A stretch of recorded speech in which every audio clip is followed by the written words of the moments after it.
দৌড় মার মার দৌড়।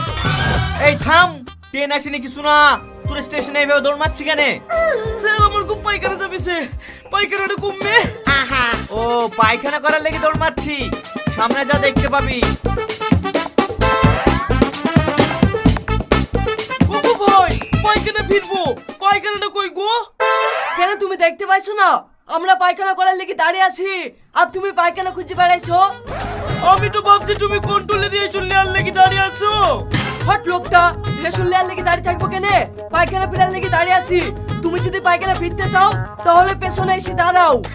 ওরে ইনশাআল্লাহ পায়খানা ফেরার লেগে লাইনে দাঁড়াতে হবে। ও ভাই আমি আর সহ্য করতে পারছি না, তোমরা কেউ পেছনের দিকে তাকাইও না, আমি এইখানেই ছেড়ে দিই। এই লোকটা ওঠো, এইখানে পায়খানা ফিরা হবে না। ও ভাই এই লোকটাকে আগে ছেড়ে দাও তো, না হলে এই চাষা স্টেশন মাই সব জায়গায় হেঁকে পাকাবে। হ্যাঁ আগে পাঠিয়ে দে।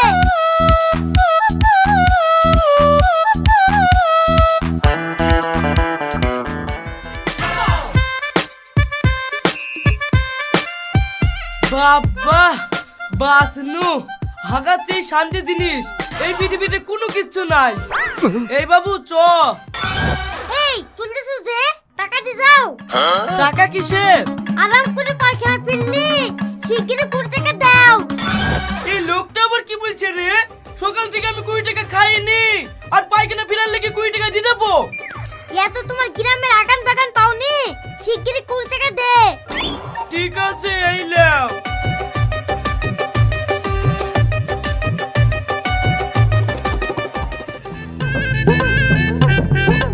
এই তোর ব্যাপার কি রে? স্টেশন স্টেশন দৌড়ি বেড়াচ্ছি, আবার স্টেশনের এই মাথায় দাঁড়িয়ে আছি, কোথায় যাবি বলতো? স্যার আমার ছেলে চোখে ঝাপসা দেখছে, আমার ছেলেকে চেন্নাই ডাক্তার দেখাইতে নিয়ে যাবো। তাহলে তুই স্টেশনের এই মাথায় দাঁড়িয়ে কি করছিস? স্যার আমি ট্রেনের সামনে বসবো। সামনে বসবি মানে? স্যার আমি আসার সময় বাসের পেছনে বসি, মাজা পিঠ সব ব্যথা হয়ে গেছে, তার লাগে আমি ট্রেনের ড্রাইভারের কাছে বসবো যাতে আমার হুঁচকি কম লাগে। এইসব পাগল ছাগল আসে কোথায় থেকে? এই ট্রেনের রাস্তা করে দিলে হুচকি লাগে, যা ওই দিকে যা।